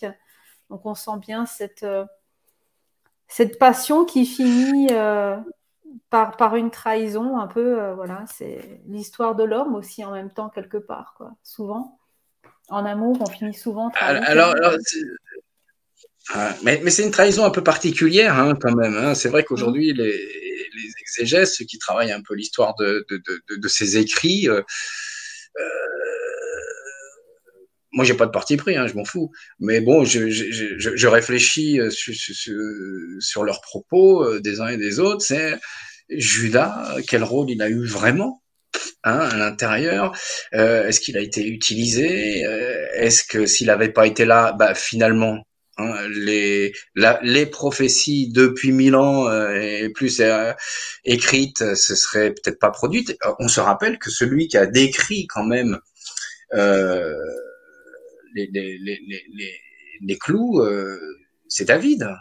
C'est 1000 ans avant, quoi. Hein, donc Mm. du coup, et, euh, et on a retrouvé, enfin, ils ont un pied, ils ont un talon avec un clou. Donc on sait très bien que les Romains ont fait on en planté quelques-uns Mm. comme Mm. ça. Flavius Josèphe raconte des choses, etc. Mais les archéologues, du coup, ils ont retrouvé des choses qui en parlent. Et donc du coup, ça s'avère du coup qu'il y avait vraiment ces pratiques qui ont pu être faites. Alors c'était des pratiques quand même. Fallait que ce soit très très humiliant, hein, pour le coup. Mais on comprend que voilà, on a Jésus en chef de gilet jaune. Hein, on prend ça parce que c'est pour comprendre. Il défendait systématiquement comment le truc, c'est quelqu'un qui est contre la malhonnêteté intellectuelle, qui est contre la malhonnêteté, je veux dire voler son prochain, par exemple, faire ça. Et pire que ça, il est contre comment dire. Contre certaines injustices, il est pour la justice sociale, etc. Alors que il a un truc un peu particulier quand on l'étudie un peu, ce personnage historique, c'est euh, là où ils en veulent un petit peu à Caïphe, aux représentants, on va dire, religieuses de l'époque, c'est eux qui gouvernent, hein, plus que les rois d'ailleurs, ils se partagent les pouvoirs entre eux, ils leur reprochent de ne pas être des gens purs comme c'est écrit dans les textes, par exemple, tu vois. Il faut bien se tenir, il faut bien lire, il faut être rigoureux avec les textes, c'est un peu presque à la limite très très orthodoxe, quoi, tu vois, dans l'interprétation des textes. Alors que beaucoup s'en vont, font des petits trucs. On a vu sur les rouleaux de la mer morte, hein, du coup, où il y a plein d'informations qui ont été données. Beaucoup de gens sont partis justement des trucs de Jérusalem, ne tenant plus compte de ces prêtres-là, qui pourtant, t'imagines, il y a l'Arche d'Alliance à l'intérieur, donc c'est un monument, c'est un truc qu'on peut pas détruire, on peut pas se détourner de ça. Ils sont quand même partis, il y a eu plein de petites communautés, enfin ils appelaient ça des sectes, à droite à gauche, qui sont partis pour, à leur libre interprétation, d'avancer dans les textes, parce que pour retirer comment dire, le côté corrompu, etc. Ils voulaient plus vivre avec ce genre de choses. Alors, on a ça à la fois chez Jésus qui reproche aux autorités de pas respecter les textes et d'être des gens corrompus. Bon, bah ça, du coup, on peut comprendre, hein, qu'on est contre ce genre de choses. Mais à la fois, c'est le grand réformateur des textes et ça fait peur aussi. Alors, les gens corrompus se servent des textes en disant ouais, il faut suivre le texte, mais eux ne le suivent pas pour eux. C'est souvent d'ailleurs comme ça. Hein. Fais ce que je dis, pas ce que je fais. Et en même temps, quand on leur demande de réformer, ça devient compliqué. Et Jésus, il est les deux à la fois. Il est aussi le réformateur. Par exemple, moi j'aime bien prendre comme exemple depuis longtemps. Par exemple, Jésus, c'est le premier à réformer les textes qui est contre la peine de mort. C'est quand même extraordinaire. On a ce texte où cette femme qui s'est fait attraper, voilà, pour avoir, je sais pas, qu'est-ce qu'on peut dire, trompé son mari. Les gens veulent la lapider, hein, parce que voilà, c'est la peine de mort assurée. Il arrive en disant que celui qui a jamais péché va lui jeter la première pierre. Donc, comme tout le monde a déjà péché au moins une fois dans sa vie, cette pêche ou une autre, quoi, du coup, tu vois, il réforme lui déjà, tu vois, et on a ça à plusieurs endroits dans les textes, à plusieurs endroits, on a plein de choses comme ça. Mais j'aime bien prendre celui qui est très fort hein, sur la peine de mort là, parce que c'est quand même lui carrément, hein, c'est pas Banninter, hein, chez nous, c'était Jésus il y a 2000 ans, mais personne n'avait suivi à l'époque, hein, du coup, ça les a pas empêchés de faire des meurtres pas possibles, les gens. Mais voilà, il est quand même un grand réformateur, mine de rien, toujours en s'appuyant, hein, sur les écrits forts, en disant il faut maintenir les écrits. Bon, est-ce que c'est une ambiguïté ou un côté moderniste? Je sais pas. En tous les cas, on voit bien le statut social et, comme il dit, il faut gouverner avec le cœur. Hein, donc ça, c'est vachement important. C'est dans les écrits, c'est le cœur et la compassion qui doit être mis en avant tout le long de son cheminement. Donc évidemment, ça peut quand même faire peur. On a bien vu, nous ici, 2000 ans après, réformer la peine de mort, t'as vu, ça a été un truc extraordinaire, ça a été des débats passionnés, avec des gens, ça a été très compliqué, et c'est encore très compliqué dans d'autres pays de réformer ça, de pas se comporter par exemple comme des barbares. Et lui, il l'avait déjà proposé 2000 ans avant. Donc on peut imaginer les autorités qui qui peuvent décider de la peine de mort. Lui, il dit allez, on réforme ça, vous aurez plus le droit de le faire. C'est leur ôter un peu de leur pouvoir. Donc pour l'époque, il y a 2000 ans, mais il faut déjà imaginer, il était à des années-lumière en avance, quoi, rien que pour cette petite chose-là. Mais une particularité importante avec Caïphe, hein, il y avait une chose, mais ça, j'en parlerai peut-être sûrement avec Mars, c'est que pourquoi Caïphe, à un moment donné, demande aux autorités romaines, hein, d'intervenir, c'est parce qu'un juif ne peut pas tuer un autre juif.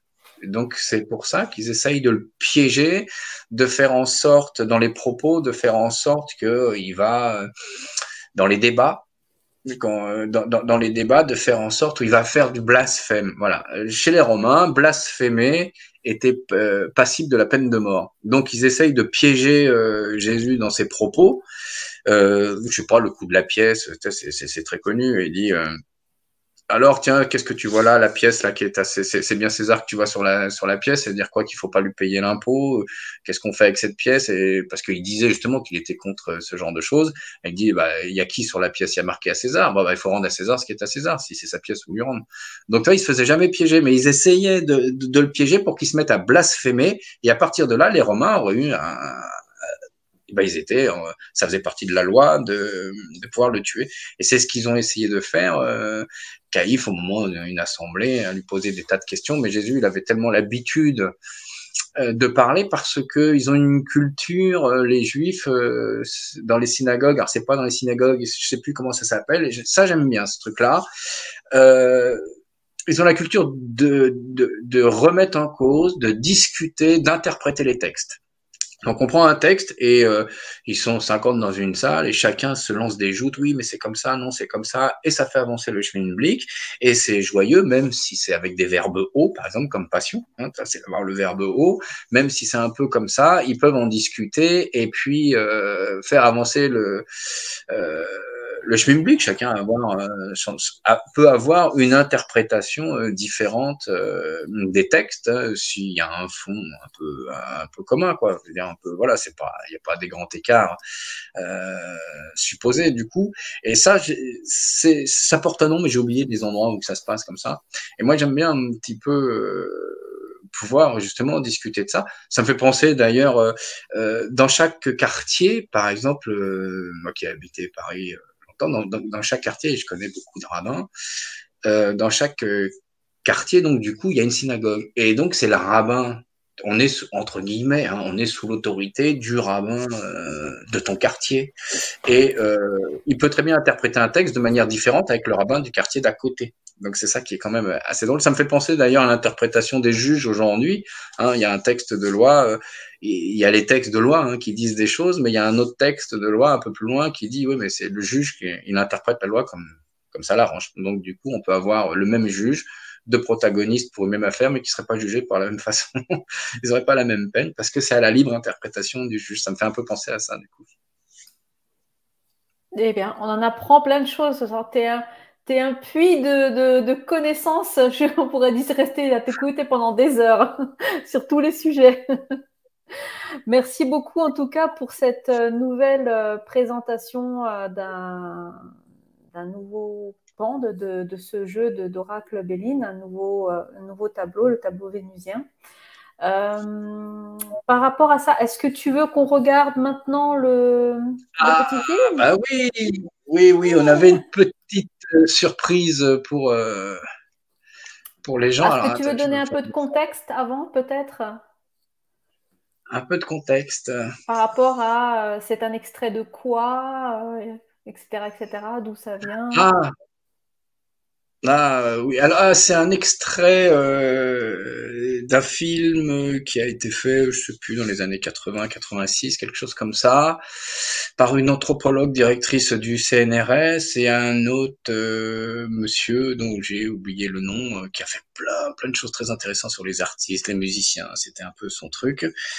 Euh, cette directrice, cette ancienne directrice du CNRS émérite, maintenant elle a le titre le plus haut, elle a fait beaucoup de choses sur l'ésotérisme, les maladies, les médecins, les croyances, la religion, qu'est-ce qu'on peut dire d'autre, euh, elle avait d'ailleurs à ce sujet, donc elle avait rencontré des tas de gens depuis toujours, et elle avait rencontré, y compris d'ailleurs Marcel Bélin, parce que c'est un petit truc de Marcel Bélin, et ils avaient tourné un film, ils avaient fait une série qui s'appelait Anthropologie, je crois, et il y a un film qui s'appelait Medium, et il y avait une intervention de Marcel Bélin à l'intérieur, et j'en ai récupéré quelques secondes, pas plus. J'espère le finir de trouver le reste, donc on peut en faire une demande maintenant que j'ai les numéros au MUSEM, je crois.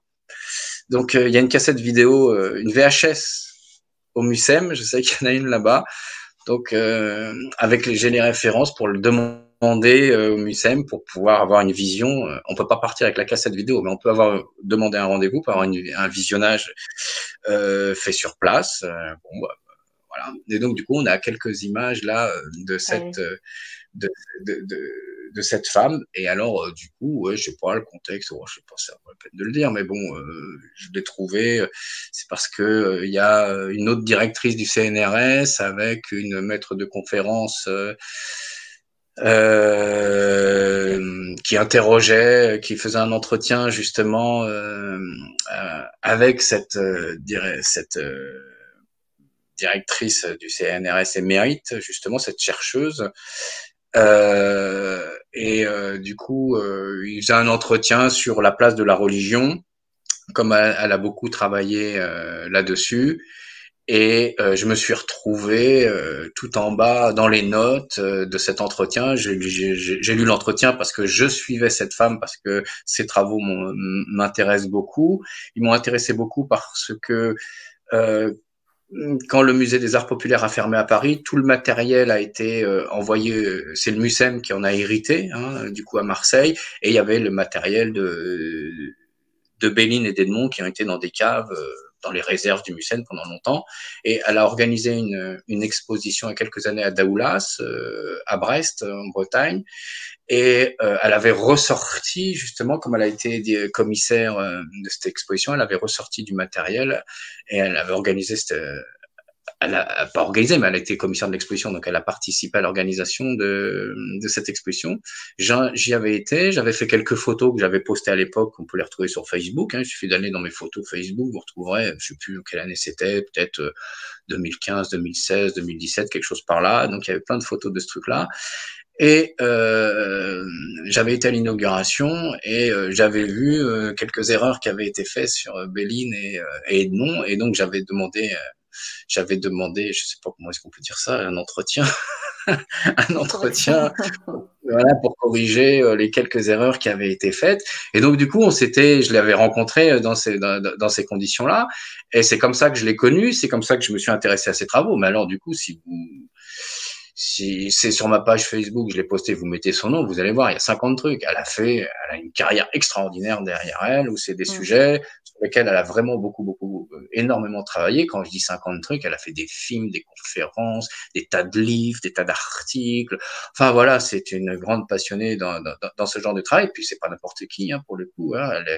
Elle met la distance nécessaire. Donc j'ai été très étonné justement de me retrouver cité dans un de ces articles parce que comment dire, quand on quand on remarque une faute comme ça à une directrice de recherche au CNRS qui est commissaire d'une exposition où elle fait quelques fautes et qu'il y a un petit mec comme moi, un petit cartomancien qui vient qui lui dit écoutez ici vous avez fait quelques fautes, ça serait bien de les corriger.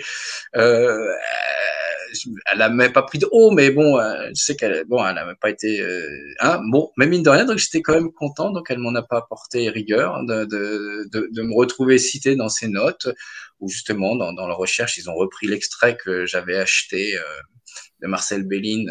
Il y a un entretien sur France Inter avec je sais plus, il y a un entretien de Marcel Béline, c'est que j'ai avec Jacques Chancel. Hein, que j'avais acheté et que j'ai posté sur YouTube. Donc ils reprennent cet exemple-là dans leur article et après ils disent après bon ben voilà, après c'est bon, ça suffit. Voilà. Est-ce que et ce donc, serait du coup, par hasard Marie-Christine Pouchel? Voilà, c'est ça. Voilà, d'accord, exact. Ben écoutez, je vous propose qu'on regarde. Ah ouais, regardons un petit peu Allez, Marcel Béline, quelques secondes à peine, mais ça fait du bien, mine de rien. allez, mesdames et messieurs, Marcel Béline. Le 8 avril à 8 heures du matin. Le contact a été difficile. Mentalement, j'ai appelé Michel plus de 2 heures, sans réponse. Puis la communication s'est établie. Michel, c'est papa, m'entends-tu? Michel, c'est ailleurs, qu'est-il? Ah, vous avez dit que c'était court, hein? C'était bref. Ouais, mais c'est super émouvant parce que il parle, il écrit, il raconte comment ça s'est passé. Michel, m'entends-tu? Michel, c'est ailleurs, qu'est-il? C'est, il n'y a pas d'image. On a beau chercher, on peut trouver. Là, j'ai trouvé ce petit extrait. Je vais essayer d'avoir le reste si je peux. De Marcel Béline, on a des photos, on a les enregistrements que j'avais achetés déjà à l'époque. J'en ai deux. Il y a le grand de Jacques Chancel et dans un autre truc, je crois qu'il y a une ou deux fois sa voix qui est enregistrée quelque part que j'ai déjà posté sur YouTube. Il faut le chercher. Mais on n'avait pas d'image de film de lui qui passe. On peut chercher, on n'en trouvait pas. Et là, du coup, on l'a. Mais ça fait quelque chose comme ça. Moi, en tous les cas, ça m'a fait ouf, ça m'a fait un bien, c'est pas un bien, ça m'a ému, quoi. Ça m'a ému. De le Ça voir m'a vivant ému. sous nos yeux, ouais, c'est sûr. Ouais, ouais. Là, on a une image de lui, on a la voix et la parole d'un film de lui, même si c'est 17 secondes derrière son bureau, puis pour voir, il raconte l'histoire de quand il essaye de rentrer en contact avec Michel, son fils, qui était décédé d'un accident de voiture. Là, hein. Il a mis 2 ans à rentrer en contact. Il a réussi au moment où il allait arrêter, d'ailleurs. C'est souvent comme ça. Donc c'est super, waouh, c'était super. Moi j'ai trouvé ça super émouvant. Du coup, oh, il y a plein de mots qui se mettent sur le côté. Je vois là du coup des mots Plein qui de mots. s'affichent. Ah, d'accord. Oui, Bon, oui, non, oui. Donc, j'avais pas vu. on a des petits merci pour ce partage. On a Ouais. des commentaires aussi de Lydia, par exemple, qui nous dit c'est vibrant, d'autant qu'elle a lu ce livre. Donc, voilà. On a Mm. quelques petits remerciements par rapport à tous ces partages qu'on a fait ce soir. Donc, par rapport à ce que tu nous as enseigné sur le tableau vénusien, j'imagine, mais aussi par rapport à cet extrait dans lequel on a entreaperçu Marcel Béline. Je pense que cet extrait, on doit pouvoir le retrouver aussi sur ta page Facebook. On doit avoir le lien pour le Alors, revisionner. je l'ai pas, voilà, je l'ai pas encore mis parce que quand je l'ai trouvé, je me suis dit, je vais en faire la primeur À ce primeur soir ce soir. voilà, pour l'émission du guide de la voyance animée par Nat. Voilà. J'ai fait exprès de pas le mettre, je l'ai mis en privé quelque part, mais du coup maintenant que voilà, il est passé là, je vais le mettre. Maintenant, on va le mettre pour que tout le monde puisse en profiter un peu, quoi. C'est tellement, waouh, c'est tellement émouvant de le voir.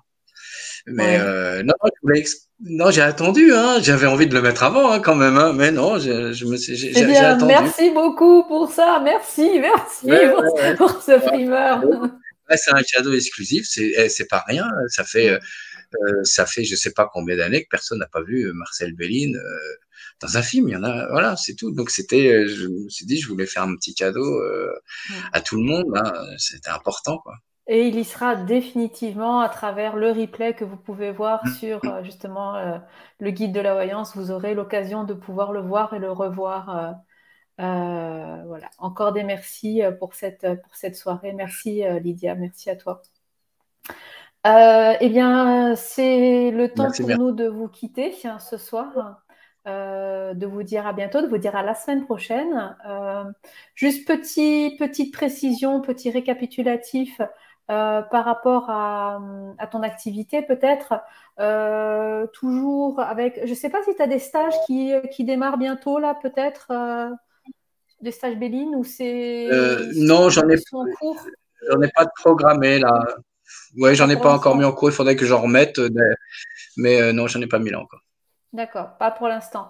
Donc toujours, par contre, on peut te joindre pour des consultations et on peut aussi aller sur ton site internet pour justement peut-être se procurer cet oracle Béline que tu as revisité et renommé et nommé plutôt le J3.16.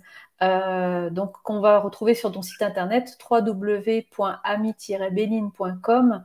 Si justement on veut en savoir plus pour faire soit une consultation avec l'oracle Béline, bien sûr, ou alors justement acheter ce très beau jeu que tu nous présentes depuis quelques tableaux déjà et qu'on continuera à voir encore sur 3 rendez-vous à venir. Le prochain rendez-vous avec toi d'ailleurs est prévu jeudi prochain, le 1er septembre. Donc on démarre bien le mois de septembre avec toi à 21h. Pour le tableau martien, comme on l'avait dit, sur l'arcane 32 à 38, pour parler cette fois-ci de tout ce qui est l'arrestation justement de Jésus, le procès, la crucifixion du Christ, du Christ, et tout ceci. Donc, ça sera la semaine prochaine, jeudi 1er septembre à 21h. Merci à toi, Miméline, pour ce tableau, pour cette soirée, pour ce beau cadeau du Marcel Bélin que tu nous as proposé.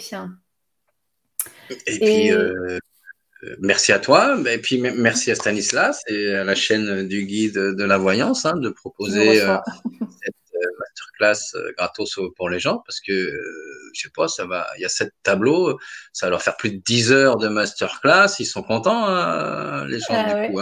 C'est sûr, c'est sûr.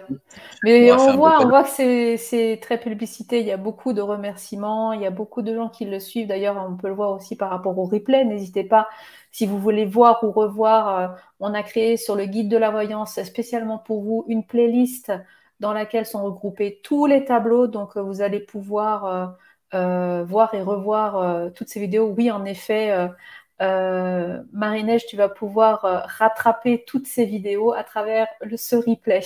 N'hésite pas. Merci à toi, Ami Béline. À la semaine prochaine pour un nouvel épisode. Merci. À bientôt. Merci. Bonne soirée à toi. Nous, pour la prochaine, donc je vous ai dit, on se voit jeudi prochain avec l'ami Béline, comme je vous l'expliquais. Mais entre-temps, il y aura d'autres rendez-vous sur le guide de la voyance. Le prochain rendez-vous étant ce vendredi, c'est-à-dire demain soir à 21h. Vous avez rendez-vous sur cette même chaîne avec cette fois-ci Stanislas Delorme qui va recevoir Valentin Valbert, qui est voyant, pour justement parler des grandes prédictions pour les 3 mois à venir. Donc ça sera le rendez-vous prévu demain à 21h, ici même sur la chaîne YouTube du Guide de la Voyance. La page Facebook aussi, bien sûr. Et puis, j'ai l'honneur de vous retrouver moi-même mardi prochain le 30 août, je vais y arriver à 20h cette fois-ci, avec une nouvelle invitée, donc Marilène Coulombe, qui elle est médium, et nous allons parler de la manière de communiquer avec l'au-delà. Donc elle va vous expliquer quelle est sa vision de l'au-delà, et on fera des petits exercices pratiques. Elle va vous révéler 3 techniques pour communiquer facilement avec l'au-delà. Vous allez voir, c'est une masterclass très enrichissante avec un petit exercice pratique. Donc, soyez au rendez-vous aussi mardi 30 août à 20h. Eh bien voilà, ça c'est pour ma part. D'ici là, portez-vous bien, prenez bien soin de vous. On se retrouve, comme je vous l'ai dit, pour ces prochains rendez-vous demain soir avec Stanislas Delorme et Valentin, et pour moi-même mardi, et avec Amie Méline, c'est jeudi prochain. Voilà, tout le planning est fait, bouquez tout ça dans vos agendas. Moi, je vous fais de gros bisous, et je vous dis à bientôt pour un nouvel épisode. Bye tout le monde.